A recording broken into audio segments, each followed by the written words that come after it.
Episode 14। Hello दोस्तों, आप सभी हमारे स्टोरी को डेली सुनते हो पर कोई भी ना तो कमेंट करते हो और ना ही लाइक। प्लीज दोस्तों हमारी मेहनत को अपने एक प्यारा सा कमेंट, लाइक और चैनल को सब्सक्राइब करके सपोर्ट कीजिए। कहानी अब आगे। नेहा का घर। देखो नेहा, मैं यहाँ पर कोई रोमांटिक माहौल बनाने नहीं आया हूँ। इस वक्त मेरा मूड काफी ऑफ है तो बस इसीलिए कुछ वक्त शांति से समय गुजारने आया हूँ। अगर तुम्हें सिर्फ उस टाइप की बात ही करनी है तो फिर मैं जा रहा हूँ। दिव्यांश काफी जेलेस था नित्या और सूरज की करीबी से, इसी वजह से वो अपना सारा गुस्सा नेहा पर उतार दिया। नेहा ने जब दिव्यांश का मूड ऑफ देखी तो वो मन ही मन बोली, ओह गॉड, ये दिव्यांश का मूड पता नहीं हर वक्त बिगड़ा ही क्यों रहता है। एक तो इतनी मुश्किल से इसे घर पर बुलाया है, ऊपर से मैंने जो भी प्लान बनाया था ये सारी प्लान पर पानी फेर देगा। ऐसा तो मैं होने नहीं दे सकती। मेरे हुस्न किस दिन काम आएंगे। इस जैसे कई आशिक को मैंने अपने हुस्न का शिकार बनाया है तो फिर इसे कैसे छोड़ दूंगी। दिव्यांश थोड़ा रूडली बोलते हुए कहा, अब क्या दिन भर मैं यही दरवाजे के बाहर ही खड़ा रहूं या फिर सामने से हटोगी। ओह सॉरी, मैं तो भूल ही गई कि तुम बाहर खड़े हो। आओ ना, अंदर आओ। तुम्हारा मूड खराब है, कोई बात नहीं, हम रोमांटिक डेट नहीं कर सकते हैं पर मेरे हाथों का बना खाना तो तुम खा ही सकते हो ना। इतना कर सकते हो या ये भी नहीं करोगे मेरे लिए। ओके, मैं खाना खा लूंगा, वैसे भी मुझे भूख भी लगी है। दिव्यांश ये बोल नेहा के घर एक अंदर चला जाता है और नेहा दरवाजा बंद कर खुद में मुस्कुराते हुए बोलती है, बस एक बार तुम मेरी हाथों का बना खाना खा लो मिस्टर दिव्यांश, फिर तुम्हें मेरा होने से खुद तुम भी नहीं रोक सकते हो। आखिर मैंने खाने में अपने हाथों से नशे की दवाई जो मिला दी है, जिससे तुम एकदम नशे में धुत हो जाओगे और मैं तुम्हारे साथ एक ही बिस्तर पर लेट वो सारी तस्वीर सोशल मीडिया पर वायरल कर दूंगी। तुम्हारी इमेज जिस तरह की है लोगों की नजरों में, उन्हें ये सारी बातें सच मानते 1 मिनट भी नहीं लगेंगे और फिर करनी पड़ेगी तुम्हें मुझसे शादी। इधर नित्या अपने घर में कॉल लगाते हुए कॉल रिसीव करने का वेट करने लगी। पंडित भवन। आंगन में कॉल बज रहा था पर किसी को उसकी आवाज सुनाई नहीं दे रही थी। शायद सभी अपने अपने काम में लगे हुए थे, इसीलिए एक रिंग फुल बजने के बाद भी किसी ने कॉल नहीं रिसीव किया। नित्या वापस से कॉल लगाती है। इस बार की आवाज जाह्नवी के कमरे में सुनाई देती है। उसे सुनाई देते है वो बेड पर लेटे लेटे ही बोलती है, कितना देर से नीचे वाला फोन बजे जा रही है, कोई कॉल रिसीव क्यों नहीं कर रहा है। दोबारा कॉल आया है तो हो सकता है ना किसी को कोई जरूरी बात करनी होगी, पर कोई कॉल उठा क्यों नहीं रहा है, मैं ही देखती हूँ। जाह्नवी इतना बोल किसी तरह से बेड पर से उठ धीरे धीरे बाहर आती हुई जाकर कॉल उठा बोलती है, हेलो, कौन बोल रहे हैं। हेलो जानू, कैसी है मेरी बहन तू। जैसे ही नित्या की आवाज जाह्नवी सुनती है वो एकदम से खुश हो जाती है और उसके आंखों से खुशी के आंसू बह निकलते हैं और वो बोलती है, दीदी आप, मैं बिल्कुल ठीक हूँ दीदू, आप कैसी है। आपने तो वहां जाकर मुझे पूरी तरीके से भूल ही गई। इतने दिनों के बाद जाकर अपनी जान से ज्यादा प्यारी बहन की आवाज सुन नित्या का दिल भी भर आया और उसके आंखों से भी आंसू बह निकले थे। नहीं जानू, तू ऐसा सोच भी कही सकती है। मैं यहाँ पर तुम लोगों के बिना कैसे रह रही हूँ ये सिर्फ मैं ही जानती हूँ। ये सब छोड़ जानू, तू ये बता अभी तेरी तबीयत ठीक है ना। हाँ दीदू, बस थोड़ी कमजोरी रहती है और डॉक्टर ने कहा है कि ये कमजोरी एक बार ऑपरेशन हो जाए उसके बाद ही जाएगी। तू बिल्कुल भी इस बात का चिंता मत करना जानू, तेरा ऑपरेशन हम जल्द ही करवाएंगे। बस जल्दी से तू पापा और मम्मा के साथ यहाँ पर आ जा, फिर हम यहाँ के बड़े डॉक्टर से बात कर तुम्हारा ऑपरेशन करवा देंगे और फिर मेरी बहन बिल्कुल ठीक हो जाएगी। हाँ हाँ दीदू, मुझे पता है कि आप मुझे कुछ नहीं होने दोगे और मुझे अपनी बीमारी का सुन अड़ा भी नहीं लग रहा है। बस मम्मा के लिए थोड़ी परेशानी है क्योंकि उन्हें मेरी बीमारी का सुन बहुत दुख है। कोई बात नहीं जानू, बस एक बार तुम सब यहाँ पर आ जाओ, फिर मैं मम्मा को अच्छे से समझाऊंगी और उन्हें बताऊंगी कि मैं तुम्हें कुछ भी नहीं होने दूंगी, इसीलिए वो परेशान ना हो। तभी नित्या के पीछे से किसी ने उसे आवाज देते हुए कहा, एक्सक्यूज मी नित्या जी, क्या आपके पास कुछ वक्त है, मुझे आपसे बात करनी है। वो आवाज सुनते ही नित्या झट से फोन कट कर देती है और पीछे मुड़ते हुए बोलती है, जी आप। उधर अचानक से नित्या के फोन कट कर देने से जाह्नवी खुद में सोचते हुए कहती है, बड़ी अजीब बात है, आखिर ऐसा कौन था जिसकी आवाज सुनते ही दिदू ने कॉल झट से कट कर दिया। शायद हो सकता है जीजू होंगे, अभी सुबह का टाइम भी है, ना कोई काम होगा उनको दिदू से। मैं भी ना बेकार में सोच रही हूँ, वैसे भी कल तो दिदू के पास जा ही रही हूँ, चलो कम से कम इस बीमारी की वजह से मैं अपने दिदू से मिल तो पाऊंगी। इधर नित्या ने जब सूरज को अपने पीछे देखा तो वो फोन कट कर उससे पूछी, जी आप। हाँ बताइए ना, क्या काम है। नित्या जी, वो दरअसल मुझे आपसे दिव्यांश के बारे में कुछ बात करनी थी, अगर आप बुरा ना माने तो मेरे साथ हॉल में चलेंगी। जी हम आपके साथ चलते हैं, पर आप प्लीज हमें ये बार बार नित्या जी कहकर मत बुलाइए, हमें बहुत अजीब सब सा लगता है, आप हमें सिर्फ हमारा नाम से ही पुकारिए। अच्छा ठीक है, अब से हम आपको नित्या कहकर बुलाएंगे। नित्या थोड़ा मुस्कुराते हुए बोली, अब ठीक है। फिर नित्या सूरज के साथ हॉल की तरफ चल पड़ी। नेहा का घर। दिव्यांश का मूड खराब था, इसीलिए वो एक सोफे पर बैठकर अपने मोबाइल में सारे पिक को बार बार इधर से उधर कर देख रहा था और अपना मन शांत करने की कोशिश कर रहा था। तभी उसके मोबाइल में नित्या का फोटो आ गया। शायद गलती से किसी ने उसके नंबर पर नित्या का फोटो सेंड कर दिया था जिसे उसने आज तक देखा नहीं था। और जब वो उन शादी सब की तस्वीर में अपने आप को नित्या के साथ खड़ा देखा तो गुस्से से खुद में ही बोला, ये सारी फोटो मेरे मोबाइल में क्या कर रही है? इसे तो अभी मैं डिलीट करता हूँ, जरूर दादी ने भेजी होगी। जबकि उन्हें पता है कि मुझे ये सब देख कितना गुस्सा आता है, तब भी जानकर मुझे इरिटेट करती है वो। पर मैं क्यों इसे देखकर इतना हाइपर हुए जा रहा हूँ? मुझे उसके फोटो देखने मात्र से इतना फर्क क्यों पड़ रहा है? क्यों बार बार उसके और सूरज की साथ में वो हंसकर बातें करते हुए सीन याद आते ही मुझे गुस्सा आ जाता है। कुछ समझ में ही नहीं आ रहा है। दिव्यांश खुद में उलझा हुआ था। उसके पास सवाल तो ढेर सारी थी पर जवाब किसी एक भी नहीं था। बस यही वजह थी उसके और ज्यादा इरिटेट होने की।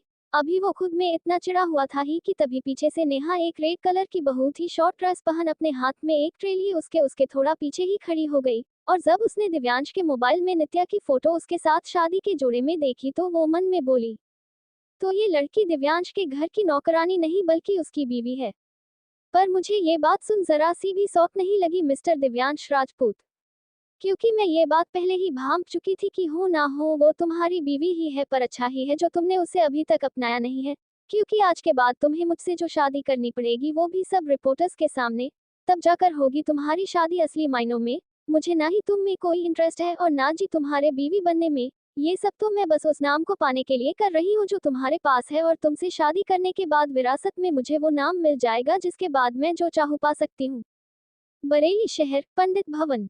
दुलारी जाह्नवी के कमरे में एक बैग में उसके कपड़े अलमारी से निकाल निकाल पैक कर रही थी और जाह्नवी वही बेड पर तकिए के सहारे लग बैठी हुई थी। वो कुछ देर तक अपनी माँ को बस देखती रही और फिर एकाएक पूछी, क्या हुआ मम्मा? आपको अड़ा लग रहा है कि कहीं हम सब दिदू के घर चले गए तो उनकी जिंदगी में हमारी वजह से प्रॉब्लम में खड़ी हो जाए? जाह्नवी के अचानक से ये बात पूछने से दुलारी उसकी तरफ थोड़ा अचरजता से देखने लगी और पूछी, मेरे मन में ये बात चल रही है, तुझे कैसे पता जानू? मम्मा वो मैंने आपको बुआ से बात करते हुए सुन लिया था। अगर ऐसी बात है और मेरी वजह से दिदू को दिक्कत हो सकती है तो नहीं जाना है मम्मा मुझे वहां पर। आप जानती है ना कि मैं अपनों नित्यादि को दुखी नहीं कर सकती हूँ। प्लीज आप पापा को किसी तरह मनाइए ना कि हम वहां पर ना जाए। मेरे साथ जो होगा देखा जाएगा, ज्यादा से ज्यादा क्या ही होगा, मैं मर जाऊंगी। वैसे भी ये जिंदगी कौन सी खुशी से बीत रही है।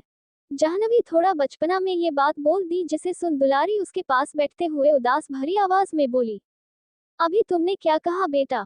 कि तुम मर जाओगी? तुम्हें इस बात की जरा भी तकलीफ नहीं है कि अगर तुम मर जाओगी तो मेरा क्या होगा?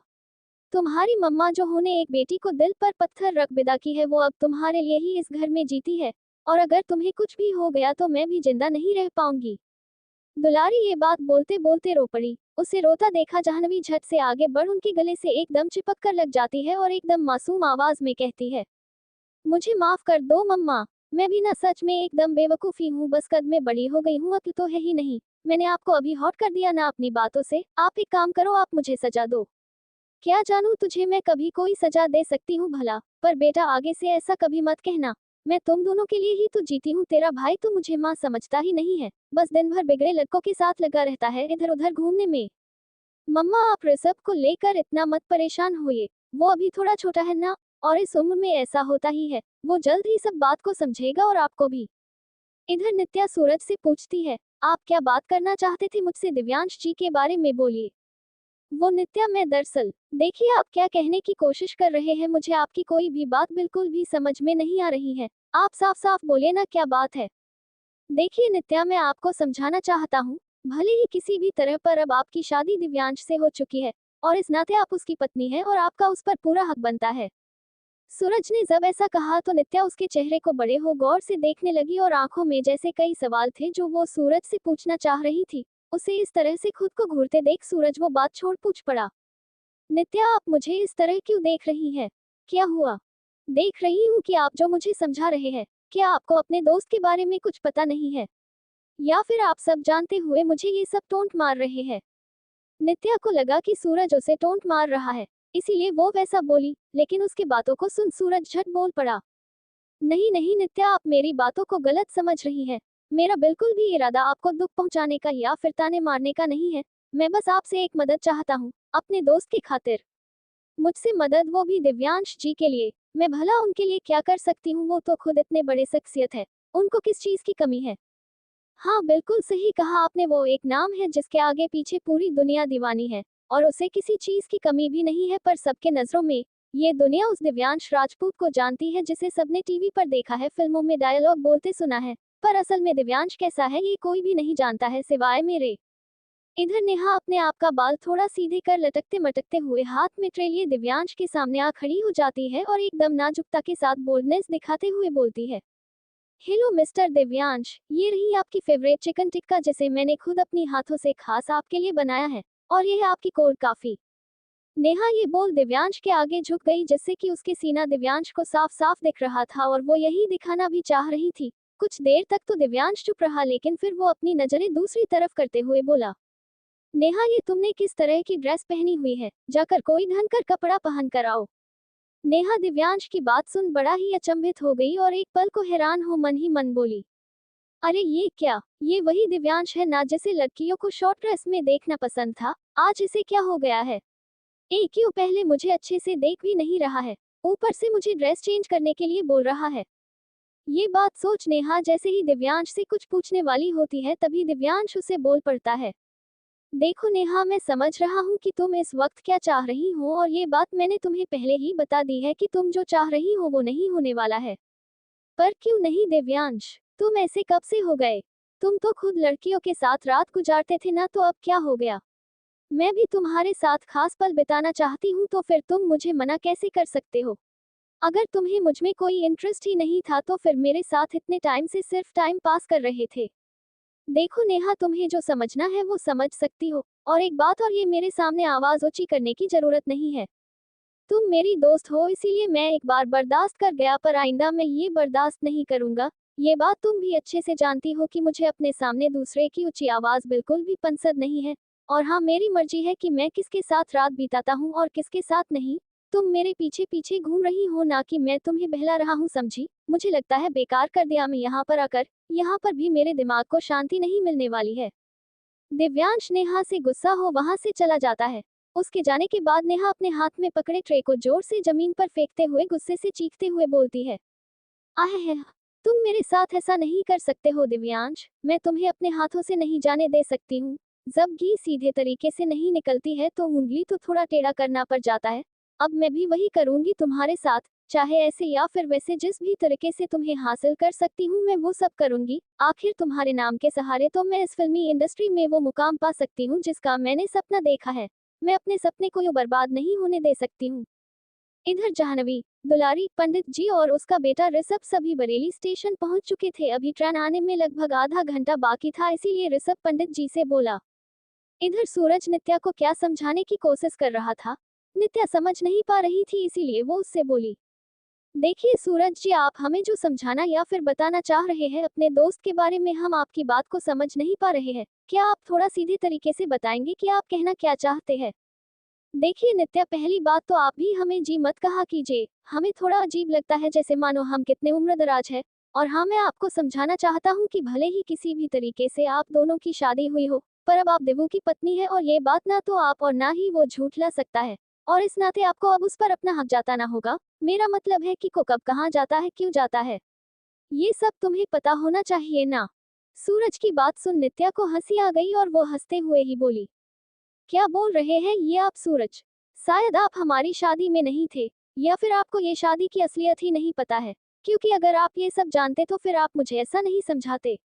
ऐसी बात नहीं है नित्या, मैं सब जानता हूँ इस रिश्ते के बारे में भी और अपने दोस्त को भी। मैं उसे बहुत अच्छे तरीके से जानता हूँ, इसीलिए आप बोल रहा हूँ कि आप अपने इस रिश्ते को जताना शुरू कीजिए। वो ऐसा है, उसके पीछे की वजह आपको नहीं पता है, पर मुझे तो पता है। सूरज ने जब दिव्यांश के बारे में ऐसा कहा तो एक पल को नित्या थोड़ा सोचने लग गई और फिर वो पूछी, आपने ऐसा क्यों कहा सूरज की दिव्यांश जी के ऐसे होने के पीछे कोई वजह है? आखिर कौन सी बात ऐसी हो गई थी जिनकी वजह से उनके नजर में एक औरत का आत्मसम्मान इतना कम हो गया कि वो एक लड़की को अपने सामने कुछ समझते ही नहीं है? ऐसी बात नहीं है कि उसके दिल में औरत के लिए बिल्कुल भी इज्जत नहीं है। बस उसके सामने हालात ऐसे हो गए थे जिसने उसके दिमाग में समझा दिया कि लड़की कभी भी अच्छी नहीं हो सकती है। पर वो बात क्या थी सूरज? आखिर हुआ क्या है उनके लाइफ में ऐसा? नित्या के पूछने पर सूरज उसे बताने ही वाला होता है कि तभी दरवाजे से गुस्से में अंदर आते समय वो सूरज को वो कहते हुए सुन लेता है। तभी वो वहीं से गुस्से में कहता है, सूरज। दिव्यांश की ऊंची आवाज सुनते ही नित्या और सूरज दोनों उसके तरफ देखने लग जाते हैं। और जैसे ही सूरज उसे देखता है वो उसके पास जाते हुए कहता है, दिवू तू, लेकिन तू तो अभी नेहा के घर गया हुआ था ना, तो फिर तू वो सब छोड़, तू मुझे ये बता कि तू इस लड़की को वो सब क्यों बता रहा था? ये है कौन जिसे मेरी निजी जिंदगी की कहानी सुनाया जा रहा था? देख सूरज, मैं तुम्हें एकदम साफ साफ बोल देता हूँ, ये लड़की यहाँ पर सिर्फ एक नौकरानी है और तेरे लिए भी ये ज्यादा अच्छा होगा कि तू इससे जरा दूर ही रहा कर। और इसके सामने अगर तूने मेरे लाइफ की कहानी शेयर करी ना तो अच्छा नहीं होगा। पर देवू तू मेरी बात, तुझे जो बात करनी है सूरज वो बाद में करना, क्योंकि इस वक्त मेरा मूड सही नहीं है। मैं जा रहा हूँ अपने कमरे में। दिव्यांश गुस्से में इतना बोल नित्या की तरफ घूर कर देखते हुए अपने कमरे में चला जाता है। उसके जाते ही नित्या सूरज के आपस आते हुए बोली, देख लिए ना सूरज आप अपने दोस्त को कि उनके मन में मेरे लिए कितना नफरत भरा हुआ है। और शायद अब आप मुझे इस रिश्ते को संभालने के लिए नहीं कहेंगे, क्यों? बिल्कुल नहीं नित्या। हाँ, आप अपने दोस्त की सारी बात सुनकर भी मुझे बोल रहे हैं कि मैं इस शादी को संभालूं। हाँ नित्या, क्योंकि मैं जानता हूँ अपने दोस्त को, वो इस वक्त तुम पर गुस्सा नहीं हुआ था, वो तो बस मैं जो तुम्हें बताने वाला था वो बात वो सुन लिया और उसे वो सब फिर से याद आ गया। बस इसी कारण वो गुस्सा हो गया था और उस गुस्से को उसने तुम पर उतार दिया। न बात बात पर आप उनके साइड लिए जा रहे हैं सूरज, लेकिन आपने मुझे अभी तक नहीं बताया कि आखिर उनके मन में लड़कियों के लिए इतनी नफरत क्यों भरी पड़ी है। नित्या अभी ये बात पूछ ही रही थी कि तभी दिव्यांश अपने कमरे से ही जोर से बोला, नित्या मेरे लिए जल्दी से एक कप कोल्ड कॉफी लेकर आओ। अगर आने में देरी हुई तो मैं तुम्हें ऐसी सजा दूंगा जिसे तुम भूल नहीं पाओगी। उसकी आवाज सुनते ही नित्या से हड़बड़ाते हुए बोलती है, मुझे जल्दी से उनके लिए कॉफी बनानी है, नहीं तो वो मुझे बेकार में फिर परेशान करेंगे। हाँ नित्या, आप इस वक्त दिवू के लिए कॉफी बनाने जाइए, मैं आपको ये बात बाद में बताऊंगा। वैसे भी इस वक्त ही सही समय नहीं है ये बात बताने का। नित्या जल्दी से वहां से किचन चली गई दिव्यांश के लिए कॉफी बनाने के लिए। उसे किचन में जाते देख सारिका भी उसके पीछे पीछे किचन में चली जाती है और नित्या के पास जा बोलती है, क्या हुआ भाभी, कुछ सोचा आपने क्या करना है? सारिका तुम यहाँ पर, लेकिन मैंने तुम्हें कमरे में आराम करने के लिए बोल कर आई थी ना। हाँ भाभी, पर मन में इतने सवाल चल रहे हो तो फिर आराम कैसे कर पाऊंगी? अगर शांति से 2 मिनट बैठती हूँ तो बस वही सब बातें दिमाग में उठने लगती है कि अगर ये बात घर में सबको पता चल गई तो क्या होगा। सारिका, मैंने तुम्हें कितनी बार कहा है कि इस हालत में अगर तुम अपने दिमाग पर इतना जोर डालोगी तो इससे तुम्हारे होने वाले बच्चे पर काफी बुरा असर पड़ेगा।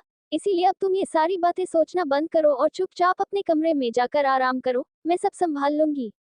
नित्या के कहने पर सारिका अपने कमरे में वापस चली जाती है। इधर नित्या जल्दी से कॉफी बना दिव्यांश के कमरे के दरवाजे पर जा पहुंचती है। हे भगवान, अब ये मिस्टर बदतमीज को ये कॉफी कैसे दूं? उनका चेहरा देखकर तो ऐसा लग रहा है कि जैसे अगर अभी मैं उनके सामने पर गई तो वो मेरे साथ क्या कर देंगे। पर अगर बोलूंगी नहीं तो कॉफी कैसे दूंगी, बचा लेना भगवान जी। नित्या ये सब खुद में धीरे से बोल रही थी और सामने बेड पर दिव्यांश को लेटे हाथ में मोबाइल को गुस्से से जोर जोर चलाते देखे जा रही थी। और डरते डरते नित्या बोली, मैंने आपके लिए कॉफी बना ली है, ये ले लीजिए, मुझे और ढेर सारी काम है उसे करने जाना है। नित्या बस जल्दी से वहां से भाग जाना चाहती है, क्योंकि उसे दिव्यांश से बहुत डर लग रहा था। लेकिन आज दिव्यांश कुछ अलग ही मूड में था और जब उसने नित्या की आवाज सुनी तो वो अपना मोबाइल बेड पर रखते हुए उठकर बैठ बोला, जब वहां तक आ ही गई तो यहाँ आकर कॉफी दे दो। कल तक जिस इंसान ने खुद कहा था कि वो उसके कमरे में पैर नहीं रखेगी कभी, आज वो खुद ही बोल रहा है कि उसके कमरे में आकर कॉफी दे दे। हेलो, क्या हुआ है, तुम वहां पर खड़े खड़े क्या सो गई? मैंने कहा कि यहाँ आकर मुझे कॉफी दो। हाँ अभी देती हूँ। नित्या को आज दिव्यांश कुछ अलग ही लग रहा था, इसीलिए थोड़ा घबराई हुई थी। बस किसी तरह वो उसके पास से निकलना चाह रही थी। ये सोचकर जल्दी से नित्या कमरे के अंदर जा टेबल पर कॉफी रख तेजी से कमरे से निकलने लगी। उसे जाते देख दिव्यांश एकदम से बोल पड़ा, रुको। दिव्यांश के कहने पर नित्या के पैर खुद ब खुद रुक जाती है और वो थोड़ा डरते हुए ही उसकी तरफ मुड़ पूछती है, अब क्या काम है आपको? ये कॉफी मुझे हाथ में ला कर दो। यहाँ टेबल पर तो रख दी है, आप ले लीजिए। अच्छा तो तुम्हें जाने की जल्दी है? वैसे वो सूरज से आजकल बहुत बहुत दोस्ती हो रही है, क्यों? आप कहना क्या चाह रहे हैं मिस्टर दिव्यांश? मुझे तुम्हें कुछ भी कहने में कोई दिलचस्पी नहीं है, तो चुपचाप मुझे ये कॉफी लाकर मेरे हाथ में दो और फिर जाओ यहाँ से। नित्या धीरे से खुद में फुसफुसाती हुई बोली, हम मिस्टर बदतमीज जानबूझकर मुझे परेशान कर रहे हैं, जैसे खुद आगे बढ़कर ले लेंगे तो इनके हाथ में कांटे चुभ जाएंगे। नित्या को यूं खड़ा फुसफुसाते देख दिव्यांश उसे घूरते हुए बोला, क्या बोला तुमने? नित्या झट से कॉफी उठाते हुए बोली, कुछ भी तो नहीं, ये लीजिए आपकी कॉफी। नित्या जल्दी से दिव्यांश को कॉफी देने लगी, जिस वजह से दिव्यांश की शर्ट पर नित्या के हाथों से वो कॉफी गिर गया।